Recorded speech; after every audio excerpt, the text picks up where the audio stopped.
Handheld, Tesla coil driven, directed energy weapons. That's what this report is involved with.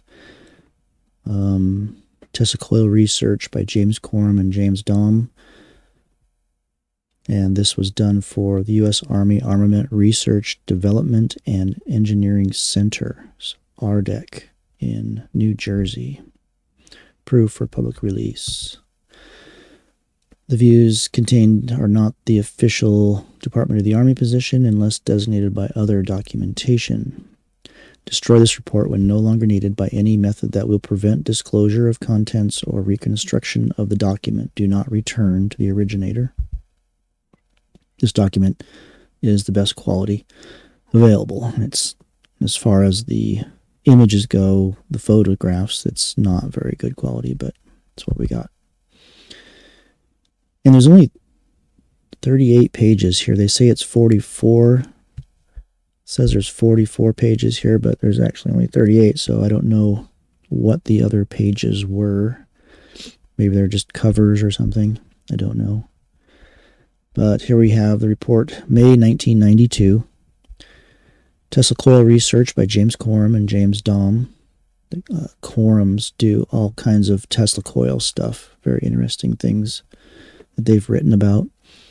This was through their company that they work for or own. I'm not sure. It's Patel Memorial Institute. And it was done for RDEC, Picatinny Arsenal, New Jersey. Was approved for public release. This report is about high repetition rate Tesla type high average power resonance transformers are considered in detail. Issues of RF power processing and apparatus scalability are addressed both analytically and experimentally. It has been found that by employing appropriate switching durations and trapping energy in transmission line resonators, it is possible to increase the output of Tesla-type resonance transformers by more than an order of magnitude over the conventional K equals 0.6 optimum design, quote-unquote. The voltage step-up phenomenon is attributed to standing waves and has been demonstrated over a frequency range that varies by more than a factor of 1,000, from VLF, very low frequency, through VHF, very high frequency. While some propose using resonance transformers, because of their high average power capability, to repetitively pulse relativistic electron beams, REBs, in open air, it appears that REBs are too unstable and REB diodes are presently too fragile for practical small arms weaponry. This, of course, was 1992, so I imagine things have changed since then, but our investigation and experiments have led to focused plasma discharge alternative to beams composed of fundamental particles. The technique employs a particulated macroscopic beam. This appears to be a robust directable discharge mechanism which may overcome the fragility issues for REBs. Photographic documentation and a physical explanation for the directed discharge phenomena are presented. The subject terms of this report are radio frequency power, Tesla coil, transmission line resonators, which are true Tesla coils, relativistic electron beam, channel seeding, directed discharge, ball lightning, and electrically charged macrons. And this report is unclassified. This report summarizes an investigation into the engineering of a high-voltage, high-average power, compact resonance transformer device. It addresses the issue of apparatus scalability, and it documents the critical analysis and experimental verification of a new mode of operation for high-power Tesla technology. In this new regime of operation, electrical energy is trapped in a slow-wave helical resonator.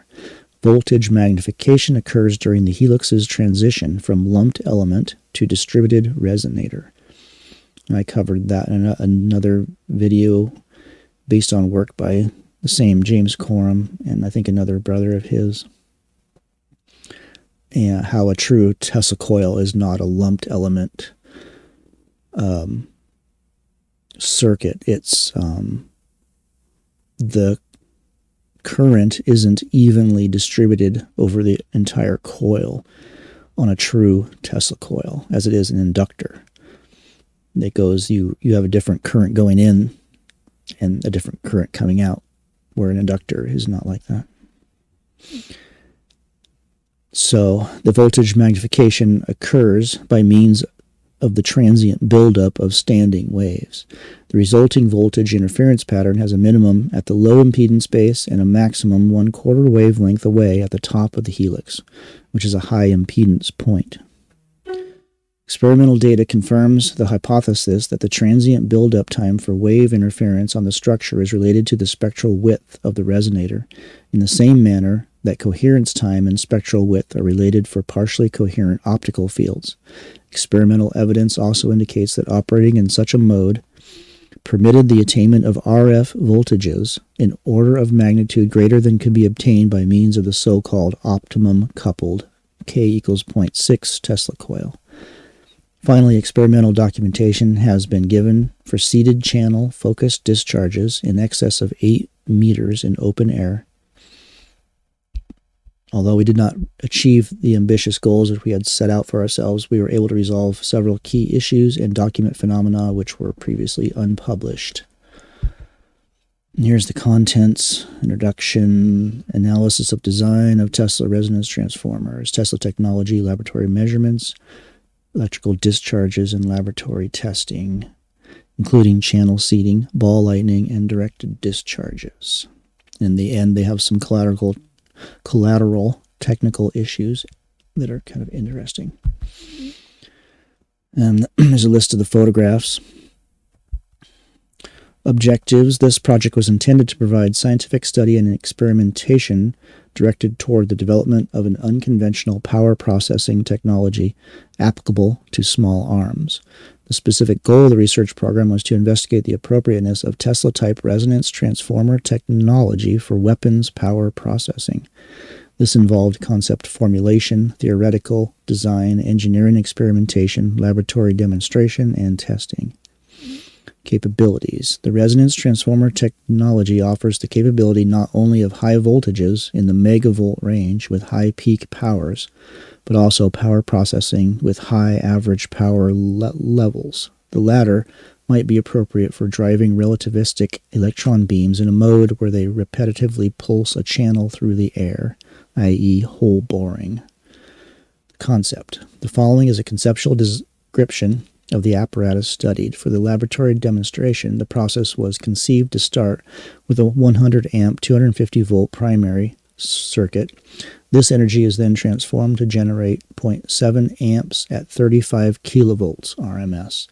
The secondary circuit has a rotary spark gap which operates at 120 pulses per second but could be increased by 2 orders of magnitude if desired. The primary LC tank circuit operates at 100 to 150 kilohertz, which is inductively coupled to the secondary RF resonator. The secondary resonator comprises a resonant quarter wave, high voltage RF transformer. The resonant transformer then steps the RF voltage level up by standing waves to 1 to 5 megavolts, continuously adjustable. The resonator employed is capacitively top-loaded. The transient response time and its relation to resonator losses and voltage rise is studied both theoretically and experimentally. Issues to be resolved: the ultimate success of an RF-powered weapon of interest to small arms hinges upon the resolution of several key issues. Can the apparatus and phenomenon be sealed electrically and physically? Is the process sufficiently stable and controllable? Research program: the program of research intended to resolve these issues. Objectives. Since the goal of the research was a laboratory demonstration of the proposed technology, we placed considerable emphasis on the apparatus to be developed. A major issue to be resolved was whether the apparatus could be scaled down in size. As will be seen, the results of the analytical model developed below and the subsequent laboratory measurements have provided an affirmative answer to this issue. Summary of achievements. We have found that the published engineering literature on resonance transformer design, which is fairly extensive, is inadequate. A closer look at the physical principles has been required in order to explain phenomena which were documented as part of our research. Outside of our work in this area, there does not appear to exist an acceptable engineering analysis of resonance transformers. Consequently, we review these principles in considerable detail in this section. Further, our laboratory documentation has demonstrated that tuning for maximum VSWR, voltage standing wave ratio can raise the energy of these devices by more than an order of magnitude over what is obtainable by the long pulse lumped circuit operation so common in North America and Western European accelerator community. In order to understand why and how this is possible, an analysis of the apparatus in both the lumped element conventional regime of operation and in the distributed regime of operation must be performed. We place critical importance on voltage rise by standing wave, VSWR, when engineering such structures. In particular, it was demonstrated that lumped circuit analysis, which is entirely appropriate during the energized primary regime, totally fails to describe true resonance transformers during the distributed regime. This important aspect of high-voltage technology has been overlooked by previous investigators, including the Soviets, in their open literature. Specifically, we have found that it is possible to increase the output voltage of existing machines now operating in the lumped regime by more than an order of magnitude, provided that system breakdown does not initiate prior to attaining the peak voltage.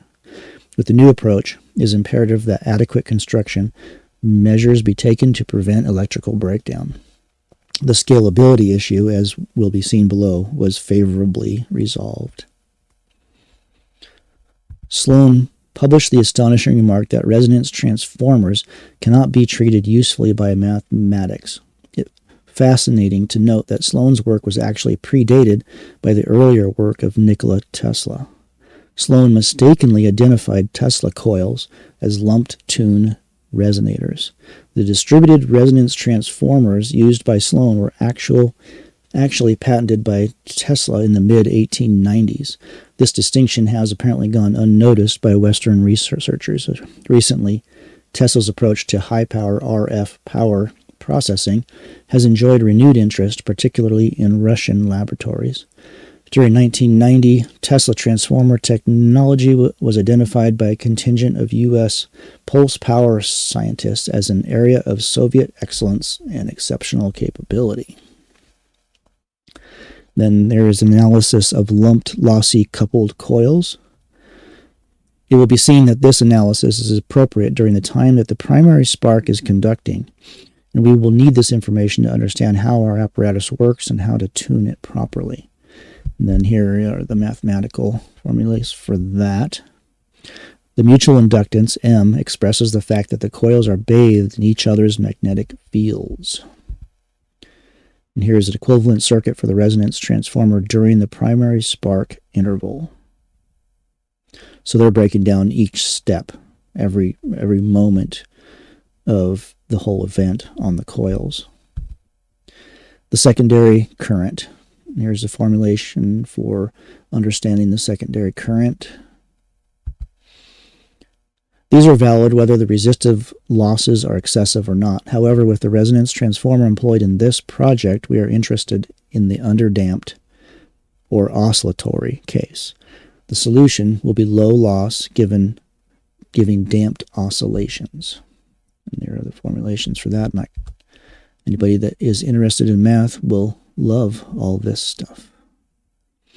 We now need to know the values of the attenuation constants and the transient oscillation frequencies. And this is where they were going through the coefficient of coupling. And here is the formulas for the lumped element regime output voltage. And then finally, we observe that the equations for the currents may be placed in an envelope and phase form, which is of considerable value. And there are those. This last expression is extremely useful. When it is at its peak, the maximum energy is present in the secondary. It is at this instant that we desire the primary spark to break, making the primary mesh an open circuit and infinite impedance. Such performance by the primary switch would trap, quote-unquote, all the electromagnetic energy so that it could only collapse into the secondary. Here they talk about spark durations and formulas to understand those. The rate of transfer of energy from the primary to the secondary depends upon the tightness of the coupling. For high-power machines, tight coupling, large mutual inductance is desired. This, in turn, requires very short spark durations. If long spark durations must be employed, loose coupling on the order of Kc is desirable. The problem with such operation, however, is less than optimum output. In spite of intensive Soviet efforts at the IAFI Applied Physics Institute in Leningrad, recent Russian publications indicate that appropriate high-voltage solid-state technology has not yet developed to the same level of performance as mechanical spark gaps. Remember, this was 1992, which can be made to push the limit of capacitor technology. Although I will say that I think there seems to be something about the mechanical spark gap that creates different effects than just like a MOSFET or something like that. So anyway, present transistor state-of-the-art apparently is still not competitive with mechanical breaks. For this, the reasons of economy, we employed the classic rotary spark gap on this project. And here are the formulations for the pulse interval and the break speeds. Trade-offs have to be made between the generator's ratings, the desired spark duration, and pulse repetition frequency. Here are the formulas in the lumped element regime secondary induced voltage. So they're going over everything here.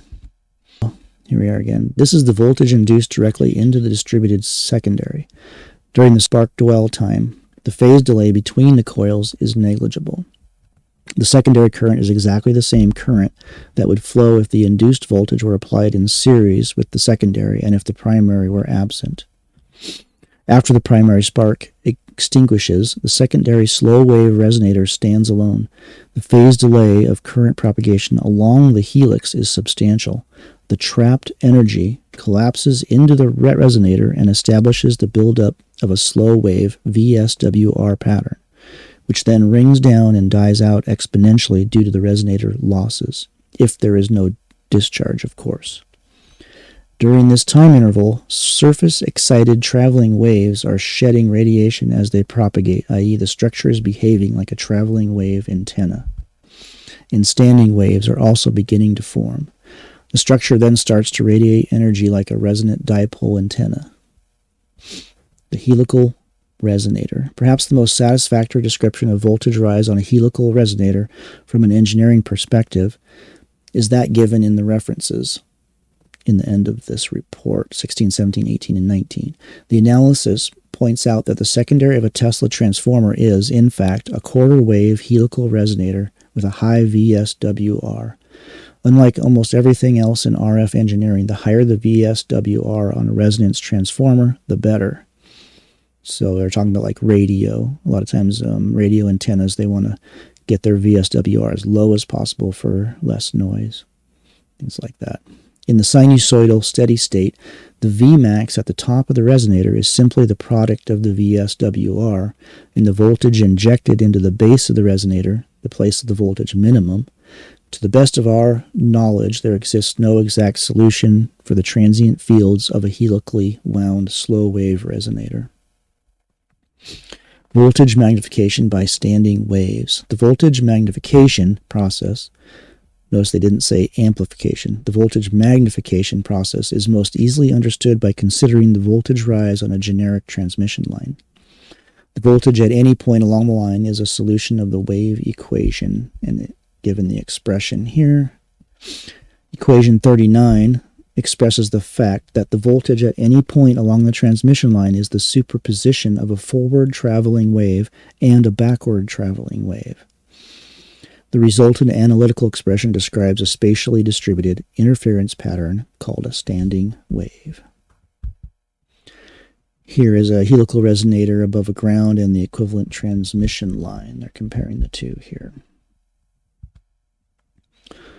Lots of formula. This expression is probably the most important equation in all of high voltage RF engineering. Up here, this one. Now consider what happens on an open circuited low loss line 1/4 wavelength long. The voltages at the two ends are in phase quadrature. The voltage standing waves will build up to very large values. And then all their analysis is here in mathematical. What was that? And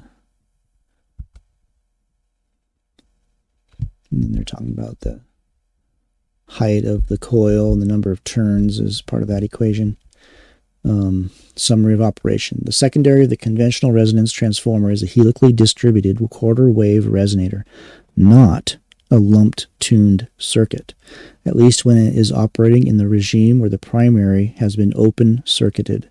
The voltage rise is by standing wave. V max equals S times V minimum, where S is the VSWR on the transmission line resonator. The actual measured voltage distribution on a transmission line resonator follows the first 90 degrees of a spatial sinusoid, much as it would on a quarter wave vertical monopole antenna, V minimum at the base and V max at the top. In fact, resonance transformer engineering is exactly the same as designing top-loaded vertical antennas. And I'm going to think Wardenclyffe Tower right there, top-loaded vertical antenna. The only distinction is that a Tesla coil is physically short enough so that its radiation resistance is negligible. In the absence of breakdown, very little energy is actually lost by radiation. These Tesla resonators perform equally well when driven by any high-power master oscillator, spark gap, vacuum tube, or solid state. Efficiency and junction breakdown become major concerns with the latter two. The theory and structures work at frequencies as high as several gigahertz, RF plasma torches, for instance.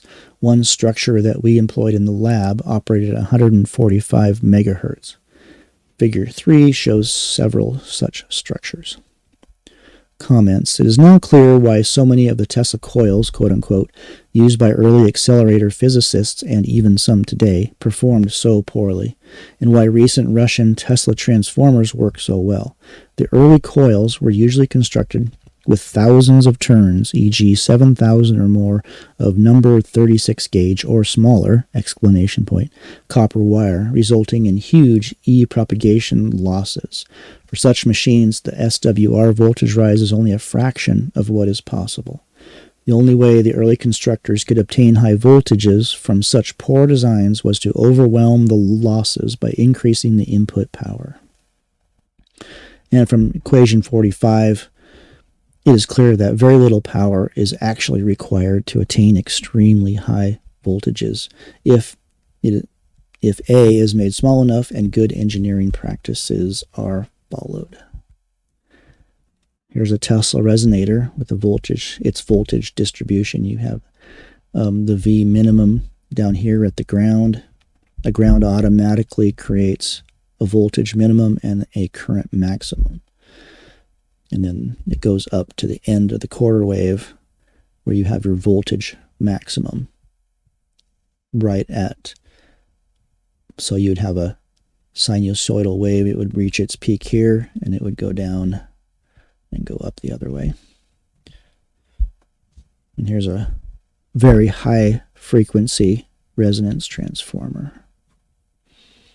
And I'm sorry, I don't know what that says. N connector, and I don't know what this is. They don't describe any of this picture, unfortunately. Trapped energy and resonator response time. How long does it take for trapped energy to cause a standing wave to form on a distributed resonator? It should be apparent that the time taken for the waves to build up from initial uniform energy storage at the primary spark quenching instant is inversely related to the spectral width of the resonator. The laboratory measurement of these parameters and the interpretation of that sign as the time to establish the high voltage VSWR pattern on resonance transformers will be discussed in the section on laboratory measurements below. Tesla Technology Laboratory Measurements. Purpose of this section is to examine the laboratory measurements associated with the RF portion of the equipment and compare these with the predictions of the analytical model. From these, we will be able to address the scalability issue. In this section, we discussed the laboratory measurements and experimental verification of the analytical model advanced above. In particular, we were able to verify the effect of spark duration and VSWR on performance. The electrical scalability issue was resolved. We were able to confirm the low frequency 145 kilohertz and very high frequency 145 megahertz behavior. So they were able to build Tesla coils and scale them to very low frequency and very high frequency. The measured lumped equivalent electrical parameters associated with figure 1 used for much of the project are given as, they have all the henries and the microfarads, the ohms, picofarads there, 35 kilovolts, so they have it all laid out. And here's the numerical values and all that. Here is the waveform predicted, and this is the actual measured, so they got it damn near perfect. I think there was a 5% difference. As an example of the usefulness of our analysis, we applied it to the resonance transformer stage. The helix was constructed with the following physical characteristics. It had a 2-foot diameter, 0.286 inches between the turns. There was 342 turns. They were using number 10 gauge silver-plated copper wire, so they were using some heavy wire, number 10. It was 97.8 inches tall, and its frequency was 143 kilohertz. The resonator was working against ground with a toroid in place. The entire structure was painted with half a dozen coats of Gleptol high-voltage moisture-resistant sealer. The voltage standing wave ratio of 60. We readily obtained randomly directed electrical discharges in excess of 15 feet and more if desired. There is a distinct advantage to operating in the distributed resonator mode as opposed to the operating in the lumped element regime. Very large standing waves have been established. The latter do not occur in the lumped element regime for coils, where the voltage distribution is uniform over the entire inductor and the input impedance would be purely reactive. This leads us to a resolution of the scalability issue. There is a great deal of flexibility in the design equations presented above. We can keep the same output voltage and power while shrinking the physical size of the structure. They're trying to get this into a handheld size by either shifting the operation from VLF, very low frequency, to very high frequency. Alternatively, we could even shrink the physical size of the structure and remain at the same frequency simply by rewinding the helix so that its velocity factor, given above in the analysis, is reduced by the desired scale factor. When scaling these structures, the critical thing to watch is the propagation loss. Don't scale down by going to a great number of turns of very fine wire explanation point. Coherence measurements. While the rotary brake spark is conducting, the system behaves as a lumped coupled oscillator, with energy interplaying back and forth between the primary and the secondary and decaying down exponentially.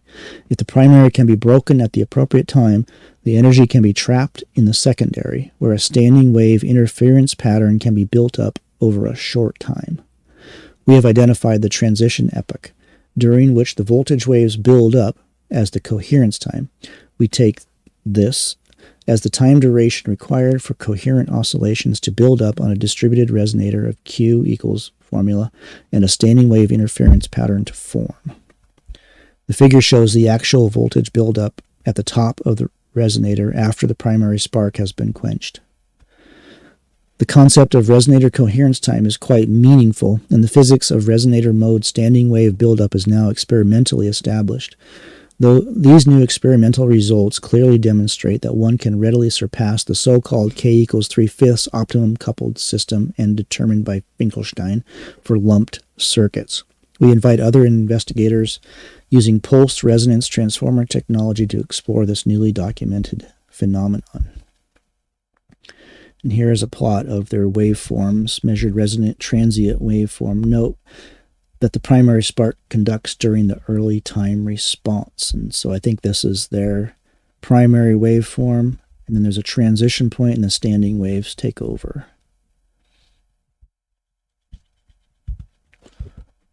way too far somehow. Let's go back. Here we are. Construction comments. Our laboratory experiences have led us to the following practical construction suggestions, which have not yet appeared in the professional literature. They are in stark contrast to the previously accepted optimum design criteria suggested by Finkelstein et al. In the classic reference just cited.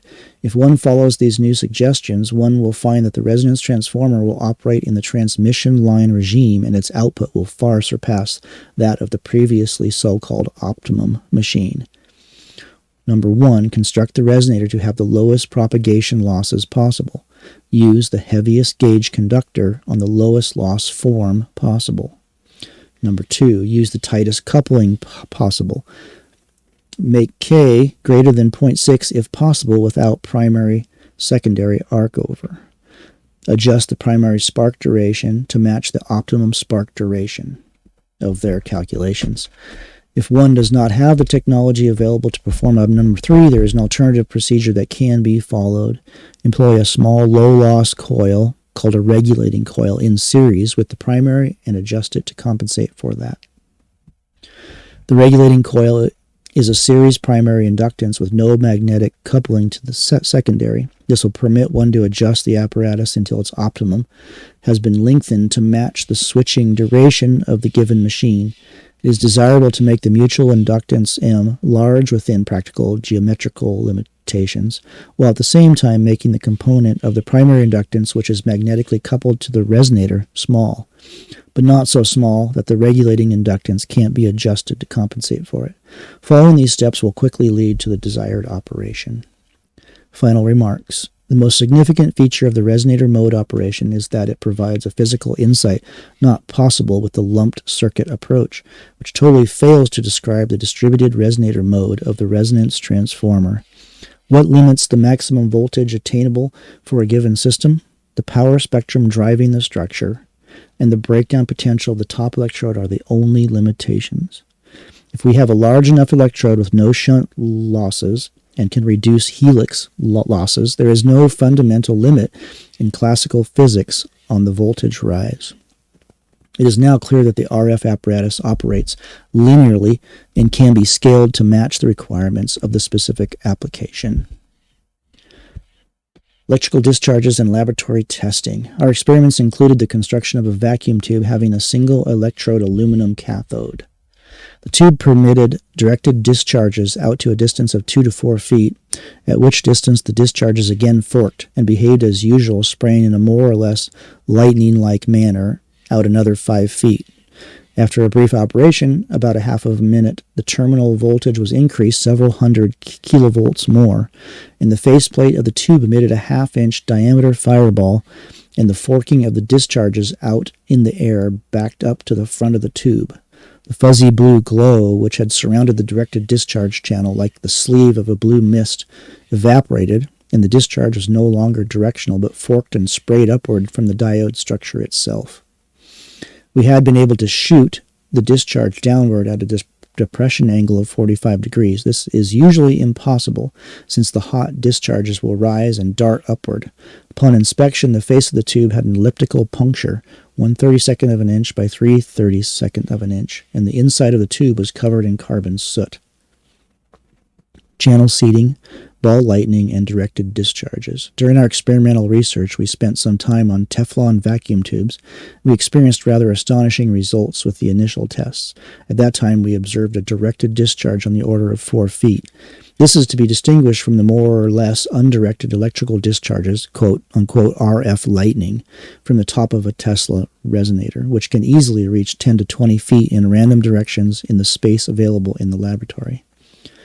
As part of the project, we are contracted to examine the effects of channel seating mechanisms and materials. It is now clear to us that the early straight-line discharge which we experienced probably followed a directed jet of carbon macrons issuing from a puncture in the fore-wall of the tube. This holds some degree of similarity to our recent discovery of an RF-initiated ball lightning mechanism. The concept of macron-directed discharges can be grasped from a consideration of photographs published of our ball lightning research. Photograph 1 is rather dramatic. I'm sure it would have been if it was a good photograph in this printout, but it is. but it's not. It was presented at several symposia and published in our 1990 article in Soviet Physics Upsiki. It shows more than a dozen large, spherical fiery globules all in a row being struck by and directed the propagation of a large streamer. And there's that photo there. So these are the globules of ball lightning being discharged. And I'm sure it was very cool. This must be some sort of plasma radiation off the top of the coil. And I can't read. A spray of fireballs emanating from a high voltage terminal directing a discharge. I can't read the rest of that. Combining the ball lightning work with the present observations of directed energy leads to some startling conclusions. It should be noted that merely shooting out a wire from a high voltage electrode to a target will not really direct a discharge. Maxwell's equations require that the tangential component of the electrical field vanish in a perfect conductor. As a result, the electric field around a wire must be purely radial. It must be normal to the wire. If the fields are intense, as in our case, the radial electric fields will incite a radial avalanche discharge around the wire, and the energy will bleed off in a cylinder of corona discharge. However, if the conducting path is broken up into a particulated stream of micro-sized conducting macrons, say, for example, in the 10 to 100 micron regime, the electric field possesses a substantial longitudinal component with very little radial component. The situation is shown in Figure 7. Two advantages are immediately apparent. First, the discharge is directable with very little radial loss. Second, the charged macrons possess an electrically reduced drag, which should be of significance in the hypervelocity regime. We understand the conventional wisdom concerning traditional mechanical hypervelocity macrons, that they, like micrometeorites, will lose their momentum over very short propagation trajectories, e.g. a few meters more or less. However, we believe that for electrically charged macrons, this traditional conclusion, apparently based on Whipple's famous analysis, is erroneous. The classical mechanical drag theory for uncharged microscopic particles does not explain the significantly reduced drag on highly charged macrons near the field emission limit. This important consideration evidently has gone unrecognized by researchers in the ballistics community, and is of little consequence in the accelerator community. So in the ballistics, the formula for QM is negligible, and in the accelerator community, the formula for QM is huge. The first advantage has also recently been discovered independently by other investigators. It appears in a technical publication on sequential plasma focusing. In that paper, it is hypothesized that downstream floating conductors become auxiliary anodes, producing a cascade of secondary focusing events. The author was able to direct plasma discharges in this manner to a distance of several feet in an enclosed plasma chamber. During our research, however, we had been able to direct the beam with copper dust macrons over a distance of more than 27 feet in open air, and we have no doubts that ranges of 2 or 3 times this are readily obtainable, even with smaller equipment than we are presently using. Photograph 3 shows the random discharges from an undirected discharge in A and from a directed discharge in B. It is our opinion that this type of charged macron-directed beam is much more stable and can convey much larger currents than conventional electron beams. It provides a longitudinal field which may, in fact, be employed to accelerate charges in air or vacuum. We also believe that it is possible to initiate the macron beam with high voltage RF and then launch an intense low frequency or even DC current from the RF low impedance point up through the resonance transformer and out along the directed beam. This would provide a directed weapon with controlled lethality.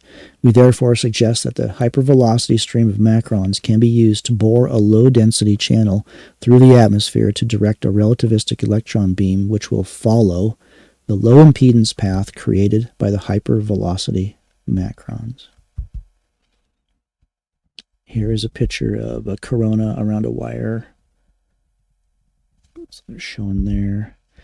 Here is the longitudinal beam. These are highly enlarged macrons, which are charged, being ejected hypervelocity. So then this discharge will have no transverse loss, no radial transverse loss, and it will actually follow the hypervelocity particles that are shot out.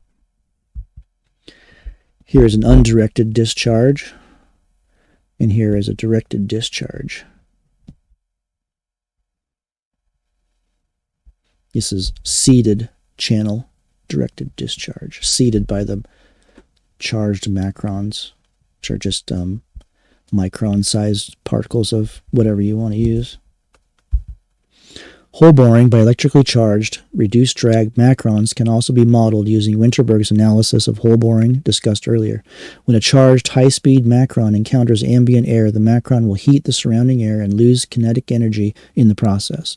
Another macron following in the previous particle's wake encounters a reduced density channel, and the drag forces on the follow-on particle are further reduced. Let E represent the distance over which a particle has heated the ambient air to an average temperature T from an ambient temperature T0. The heated channel now has a lower density than the ambient density. If the stream of an N particle takes advantage of this reduction in air density to penetrate further into the atmosphere, the total penetration length is to be found in this formula. The macron particles then have two purposes. They provide a low-density channel through the atmosphere for the beam, which greatly reduces beam energy losses and scattering, Nordseek expansion. And the particles provide a sequential self-focusing mechanism which will keep the beam in the channel and possibly damp out beam instabilities. This discovery should be investigated further, and I'm quite sure it has. This was 1992, so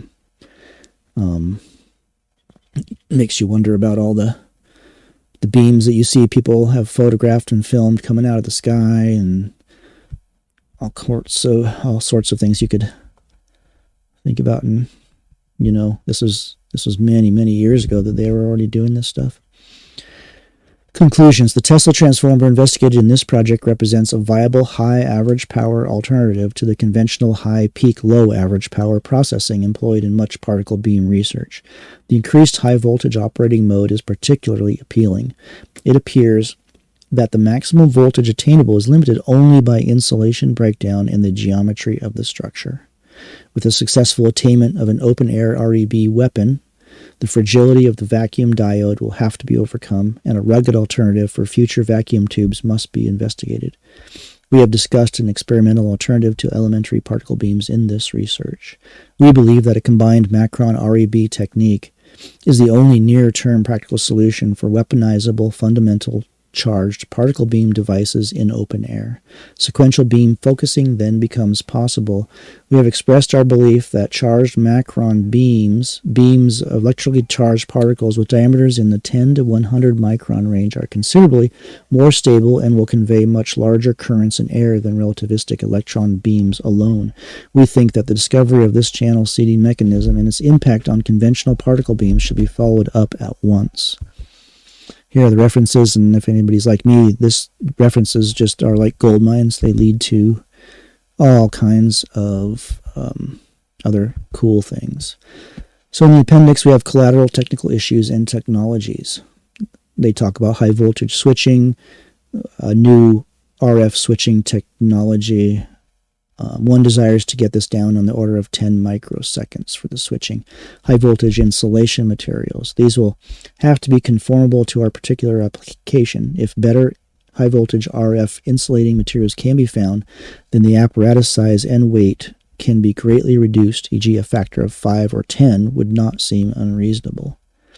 And then they talk about possible high voltage rectification process. Meteor-directed lightning. Although resonance transformers were the object of this research, we can envision several applications of this technology which can be employed to help beams propagate to greater distances and overcome instabilities. For example, one might employ hypervelocity meteorites to provide hole-boring mechanisms for charged particle beams to follow in the atmosphere. This technique is a natural one for the HVRF power processing apparatus which was employed in this program.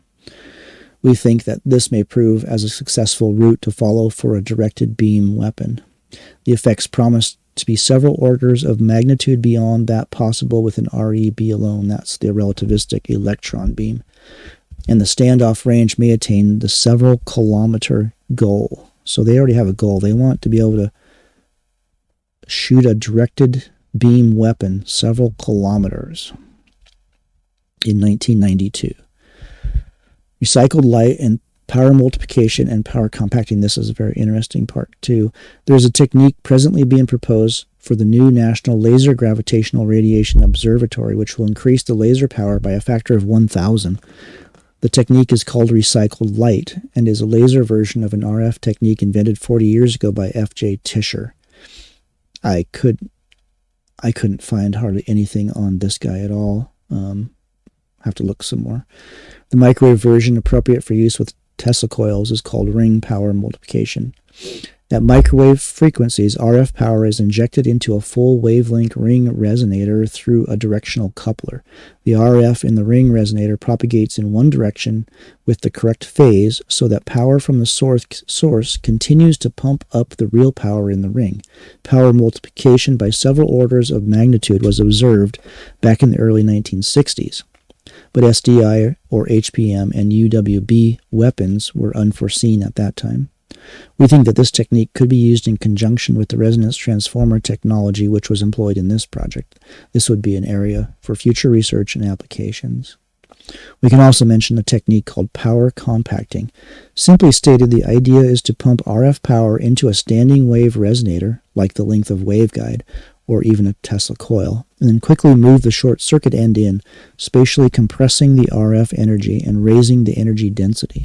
The compressed RF energy can then be released in a shorter time with a higher peak power. And that's where it ends, and there's another 6 pages somewhere, but they aren't included in this PDF. So I'm going to I'll leave a link to this for anybody who wants to look at it themselves. And it's crazy. They were working on all this stuff, back in 1992, and who knows how far. You can only imagine how far it's come since then. All right, thank you.